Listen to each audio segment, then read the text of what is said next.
Julian Lewis is coming around the mountain when he comes, but does anyone actually know what that means? I'm going to try to predict exactly when Julian Lewis is going to start this year.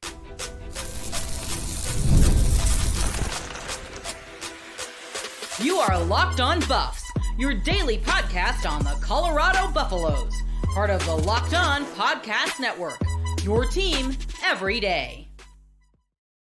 Welcome to Locked On Buffs, boys and girls. I'm your host, Kevin Borba. Joining me today is former Buff Jordan Domineck. We are talking Julian Lewis. Is it time for him to start? How does Colorado get better at finishing games? And then we're going to look back at one of the most painful moments in Jordan's career and talk about Colorado's huge losing streak and discuss if this is happening again. We want to thank you for making us your first listen today. We are free and available wherever you get your podcast. Make sure to like, subscribe, and follow. Jordan, I banged the table for Kaidon Salter. I said he was the guy. I thought he was the guy. And then he continues to just not really be the guy. And I think it's a combination of, I don't think Colorado put him in the best position to succeed. I didn't like that they benched him. I don't think that the offense was built around him well enough. And then I also think he's prone to making some mistakes. Obviously, he threw 3 picks against TCU in the first half. I think it's time for Colorado to move on to Julian Lewis. When Deion Sanders was asked if they were moving on to Julian Lewis, he said he'll be coming around the mountain when he comes. I don't know what that means, but I do know the Buffs play a top 25 team this week against Iowa State. Would you put Julian Lewis in against a top 25 team, or is that too soon, or is it just something you like where it's like, hey, if he's ready, he's ready? Honestly, that's an interesting topic. I feel like, in my opinion, it would be a good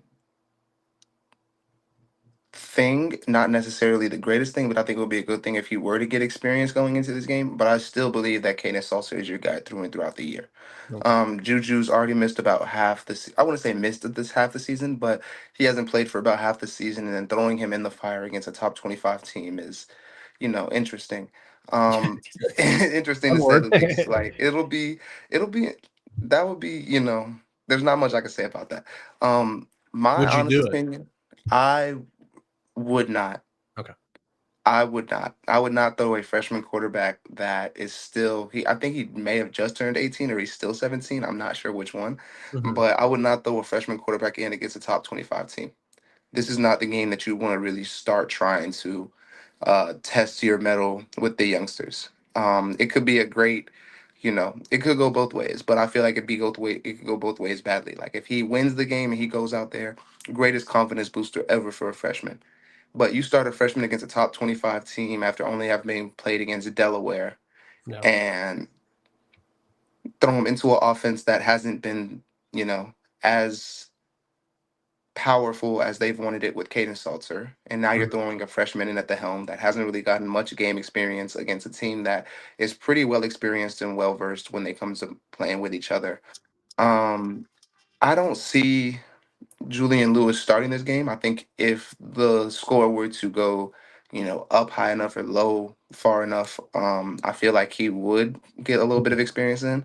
Yeah. But Colorado has always had a problem with their quarterback this year, and to keep giving up and trying out new quarterbacks to go from, Salter to a shootout to Ryan Staub back to Salter, give him 2 games, and now it's like, okay, we don't think Salter's doing it. We don't know what's Mhm. going on behind the scenes, but his Yeah. play hasn't been, the Colorado standard that we're used to. Mhm. And to throw in Juju, I don't believe that that would be their best option. I feel like if they were to do anything, they would have to go back with Staub. Yeah. Staub has shown that he is pretty well versed with the offense. He does know what he's doing back there in those moments. Um, it's a toss up between him and Staub right now because neither of them have shown that they are able to finish a game. Neither of them have shown that, hey, we can do this and I can be the guy to take over and make the right read and, make the right play. Both of them have their flaws, both of them have their advantages.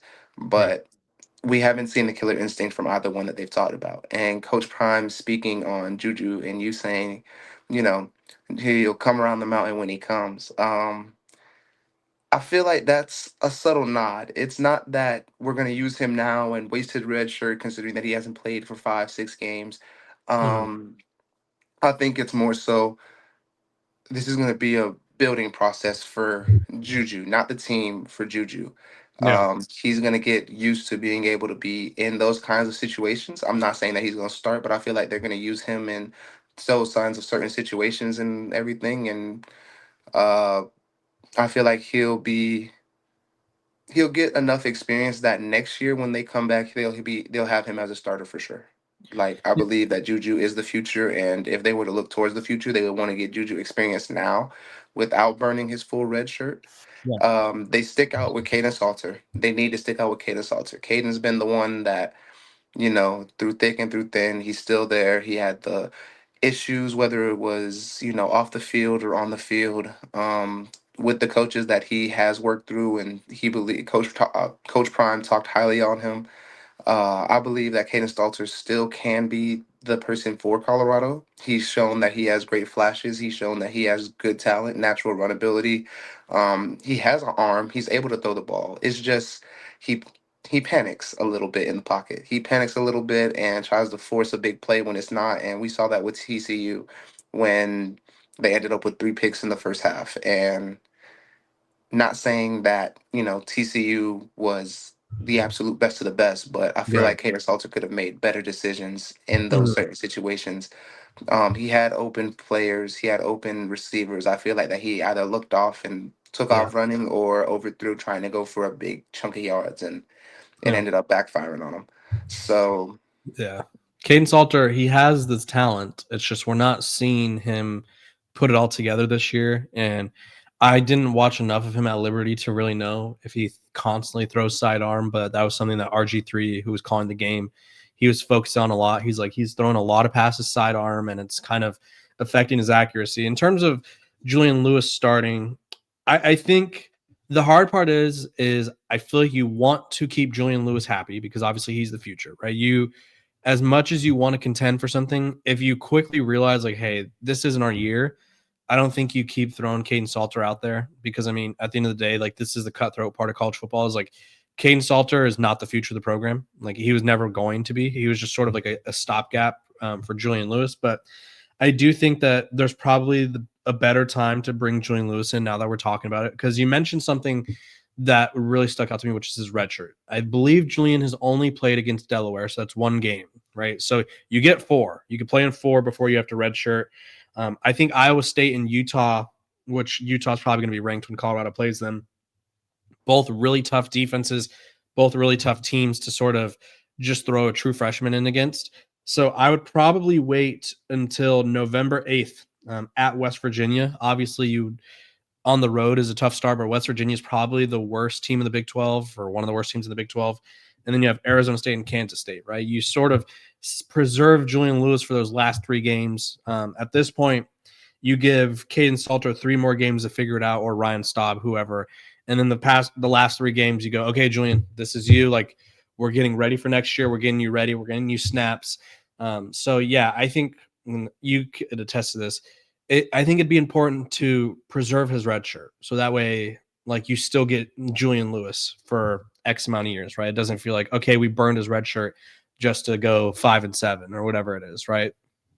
exactly. So I feel like at this point in time, they still have a chance of going to a bowl game. They do, yeah. So there's not like, oh, the season is completely over with for us. On the Mhm. contrary, you still have time to go out there, make wins, and make yourself a bowl game. And I feel like Colorado has the potential to do it. But this quarterback situation of switching in and out and figuring all this out, that can't keep happening. They Yeah, have to either stick with Caden Salter, they have to either give it to Staub, they can't give it to Juju this year. Like you were saying, they could wait for the last 3 games, or if a certain game were to go up by a lot or down by a lot, like say this game we go against this I would week, not say, TCU. yeah, Yeah. If we were to go up, say 21, 28 points, I would throw Juju in there and just, you know, let him get a experience against a top 25 team. He might not do the best, but hey, at least he knows what he has to look against instead of, you know, just going in and playing a defense that is subpar. He'd be going against a pretty good defense within that team. yeah, And I feel like he would get a little bit of experience, not the full game experience where the entire weight is on his shoulders and he's, having to deal with the top 25 team from the get go.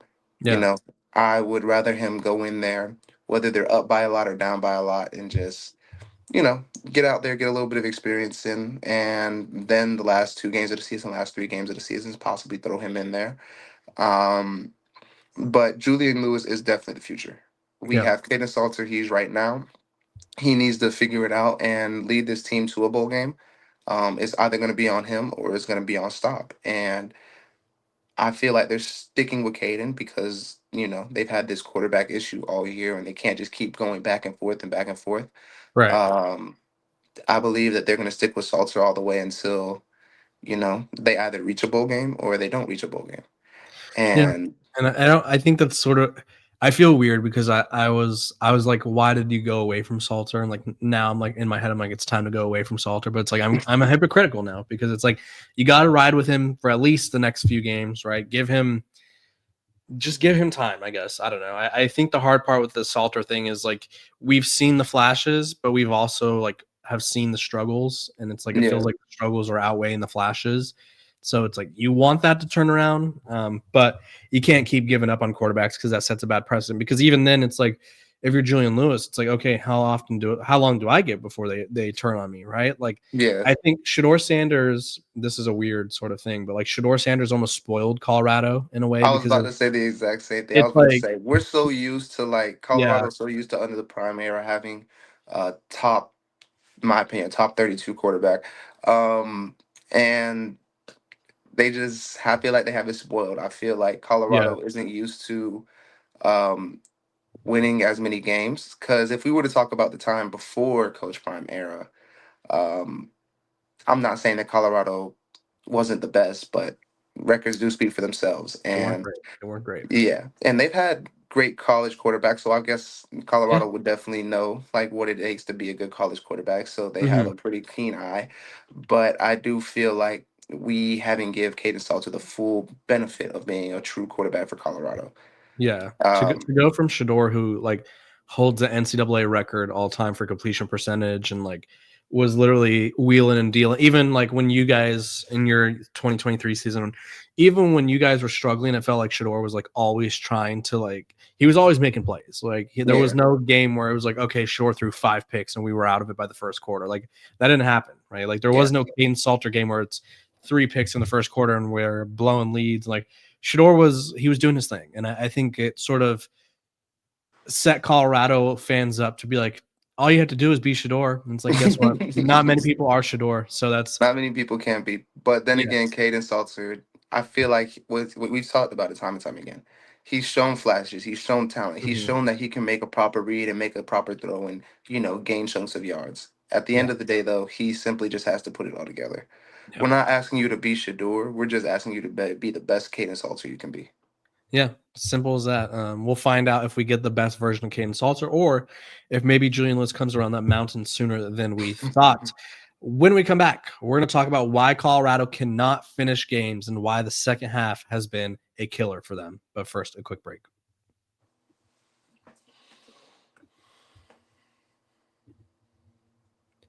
This episode of Locked on Buffs is brought to you by our sponsors over at Mazda. Mazda crafts cars for those who do simply more or do more than simply move. Excuse me. From footwork to breathwork, athletes sweat all the details. Mazda brings the same intention to how we craft every model. You can make everyday drives feel like anything but, from smooth handling to intuitive controls. Like our players, we sweat every detail because when you make every move count, impossible becomes irrelevant. Mazda, move and be moved.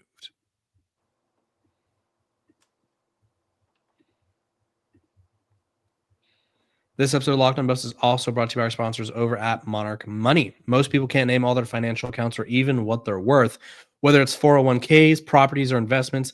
When you don't have the full picture, you can end up leaving money on the table, and that's why there is Monarch Money. It's an all-in-one personal finance tool that brings your entire financial life together in one clean, easy-to-use interface on your laptop or your phone. Monarch Money is built for people with busy lives. If you put off organizing your finances, Monarch is the place for you. Monarch does the heavy lifting. You can link all your accounts in minutes, see clear data visuals, get smart categorization, of your spending, and finally feel in control of your money without ever touching a spreadsheet. So don't let financial opportunities slip through the cracks. Use code LOCKEDONCollege at monarchmoney.com in your browser for half off your first year. That's 50% off your first year at monarchmoney.com with code LOCKEDONCollege.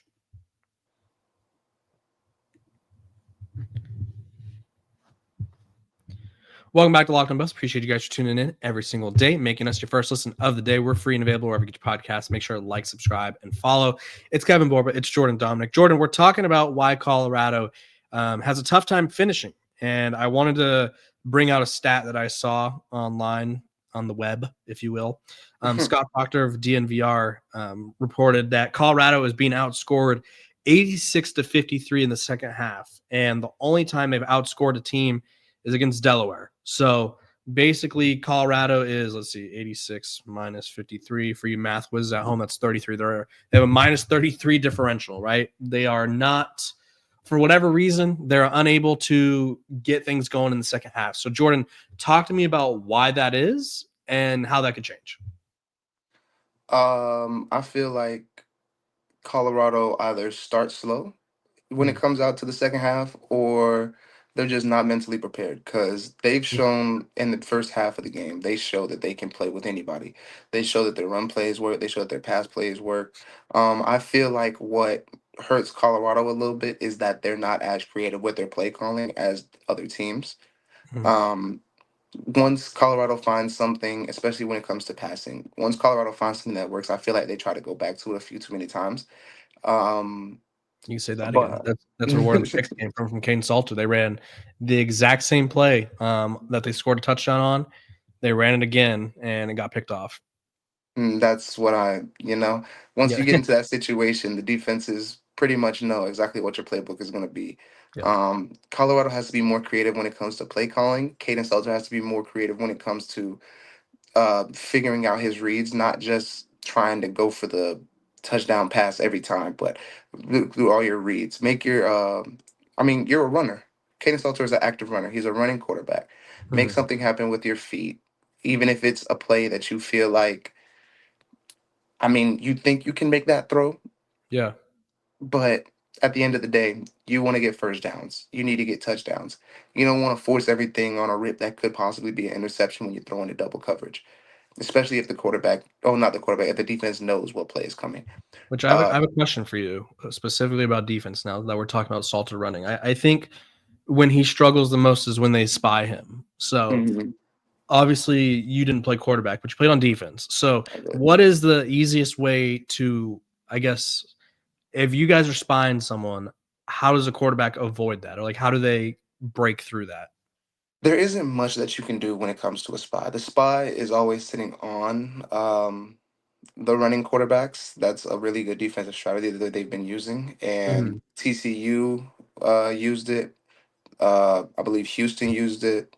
I Yep. believe BYU did too. BYU used it as well. Yeah. That's just the way that defenses are now playing against running quarterbacks. They have a fast sideline to sideline linebacker that can keep up with quarterbacks and stop them and have to force them in the pocket and make the throw. Yeah. For Caden, the best way to deal with that would simply to be a pocket passing quarterback. I know he wants to run. I know he wants to make something happen with his feet, and he needs to on certain downs. Mhm. But at the end of the day, you have to progress through all of your reads. You have to see who's open, who's not. And if you are going to run the ball, you have to know exactly where that QB spy is and the best way to get away from him, as well as having a pocket presence. It's a very, very hard thing to do as a quarterback. I'm not saying this is all just like, oh, that's it. Like, that's easy. No, this is definitely something that Kaidon Salter Jordan and Domineck, any quarterback quarterback. school. This is something that Kaidon Salter or any quarterback at all needs to be aware of and understand. There's so much that's going in because you have to be aware of your pocket presence as well as aware of what's downfield, who is open, who's not. You have to be able to go through your entire reads all while making sure, you stay away from somebody like me. And it's only so much I can say about being a quarterback, but as a defense, especially with a cool QB spy, the QB spy at the end of the day is one less person in coverage. Right. One less person in coverage means they're either in more of a man situation or it has to be a zone. And if it's a zone, you can break a zone. If it's a man, you need one of your receivers to get open. And Kaidon Salter has a little bit more time because they're only rushing 4, possibly 5 at the most, if they have that QB spy. Mhm. And now you're what, 4 on 5 on the back end? Yeah. Someone's Somebody got to has be to get open. open. Somebody's got to be open. Someone's got Somebody to get has to open. make something open. Yeah. And That's just simply what that is when it comes to QB spy. Kaidon has to be able to make the right play and the right decision at the right time. Yeah, and And I think another thing too, I'm going to steal this right out of the book of Jordan Domineck. The reason Colorado is getting outscored so much, obviously the defense has to get stops, but the offense, the more you struggle and the more drives you go of 3 and out or whatever, where you're just giving the ball back to whatever, the defense can only be on the field for so long. And I thought they defended TCU really well until the end of the game there, right? And until we heard the quarterback yell sluggo and nobody adjusted and they scored on a sluggo. But for the most part, I feel like Colorado's defense has had moments where it's like, okay, they're holding up. The problem is Colorado's going incomplete, run or whatever, like run, incomplete, right? Where they're just like, okay, here's the ball back, like try again. And it's like the defense it gets tired. Talk about it. The big fellas, they get tired. The time of possession between the offenses of Colorado versus team that they play is a very distinct difference. And Yeah. like you said, defenses cannot be on the field 65 to 75% of the time. It's not feasible. The offense, they can rotate out so many different receivers. The offensive line, that might, not be the best thing for them. Offensive lines are used to going drive after drive after drive. Yeah. Defensive linemen, you have to rotate, you have to move, you have to get them in and out. I will say that the defensive line is not as conditioned as other positions on the field. Plus, Right. if you have a completely new set of wide receivers going in every play, you can just it's so many different concepts to get the defense tired, especially if you have the defense on the field so many times. There's so much time on the clock. The offense has to be able to drive the ball, even if they don't score. They have to be able to have the time of possession a little bit closer because it gives the defense a little bit more time to recuperate, gives a little defense a little bit more time to, get some water, get some drinks in their system, relax, get a little bit of energy back up. And offense moving the ball down the field, and then even if it's a punt, it'll still put the defense in a better field position than if it's just a pass, run, or run, pass, 3 and out. And now we're punting Yeah. from our own 30, 35 yard line instead of punting from the 50 or, Yeah. going for a long field goal. And even if we miss, hey, they're getting the ball that they're 25. Yeah. That's true. It's just so much that can go into it. So the defense plays really well. I'll give Colorado that. I feel like a lot of the stats that are on the defense are blown out of proportion because of their time of possession on the field and the amount of Yeah. opportunities that other teams get against Colorado's defense. Which I have I have the number in front of me. Colorado ranks 100th in college football in average time of possession for their opponents. The Colorado's opponents are averaging having the ball for 31 minutes and 43 seconds per game. So pretty much well over half the game. Yeah, that's something that they can't deal with. Yeah. Um, Defense can get the ball to the offense has to hold the ball. Whether Mhm. it's getting a touchdown, whether it's getting a field goal, whether it's just moving the ball down the field and giving the defense better position for the next possession, Yeah. they have to do something. The defense can't be on the field for, like you said, 30 minutes of the game, like 30 minutes, 7 seconds per play. And it's Yeah. like, what, 15 seconds between? You're literally full speed sprinting Yeah. all I mean, a good 31 20, minutes 25 minutes, is 3, 4 they're- miles. Like, it's yeah. interesting. Like, Yeah, they're on the field for basically 2 quarters, like yeah, at per game. It's like, okay, like imagine if like you had to play defense for just 2 straight quarters. Obviously, they're not having to do it for 2 straight quarters, but like 2 quarters is a long time, right? That in yeah, football time, like when you consider like you'll look at the top teams, like Missouri is the best team in the country at getting teams off the field. Their opponents only have the ball for 20 minutes and 40 seconds. So Missouri's defense is on the field for a quarter less than Colorado's defense. Like that's insane. literally. Like, that's something that you have to, like, take into account is Colorado has a good defense. They've shown flashes. They've shown that they can make tackles. They've improved significantly from the beginning of the year to now this part of the year. But there's only so much they can do when they're on the field. Yeah. People are going to make mistakes, especially when you're tired.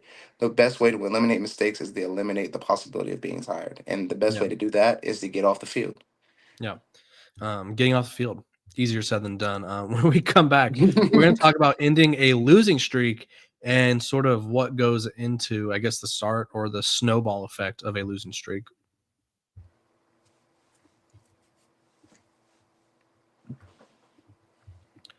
This episode of Locked On Buffs is brought to you by our sponsors over at Prize Picks. Every day we make decisions, but on Prize Picks, being right can actually get you paid. Don't miss the excitement of this football season with Prize Picks, where it's good to be right. Playing Prize Picks is such a fun, simple way to add more excitement to football. You just pick more or less on player projections like Josh Allen's passing yards or Saquon Barkley rushing for a touchdown, and you're in the game. The reason I love Prize Picks, it's super easy. It takes under a minute to put together a lineup. You just go, you know what? I really think, and this is my little niche for Prize Picks. I really lean towards quarterbacks throwing interceptions. I feel like those are fairly frequent in college football, so that's where I lean. It's also fun to follow other players in the app and copy their lineups with one click. I would advise being careful with that. Drewski, I don't feel like he's very good. Just saying. Download the Prize Picks app today and use code LockedOnCollege. You get $50 in lineups after you play your first $5 lineup. That's code LockedOnCollege for $50 in lineups after your first $5 lineup. Prize Picks. It's good to be right.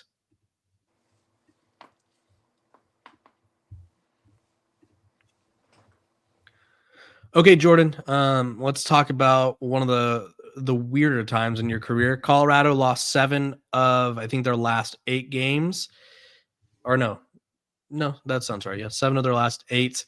And it was a rough, really fall from grace for you guys because obviously you start off so strong and then it was just like, but this Colorado team is sort of, and I don't, it's not making fun. Me and Jordan joke about it off the air. Like, I'm not just clowning on Jordan right now. I promise. That's all good. But Colorado is currently on a 2-game losing streak, and they've lost 3 out of their last 4.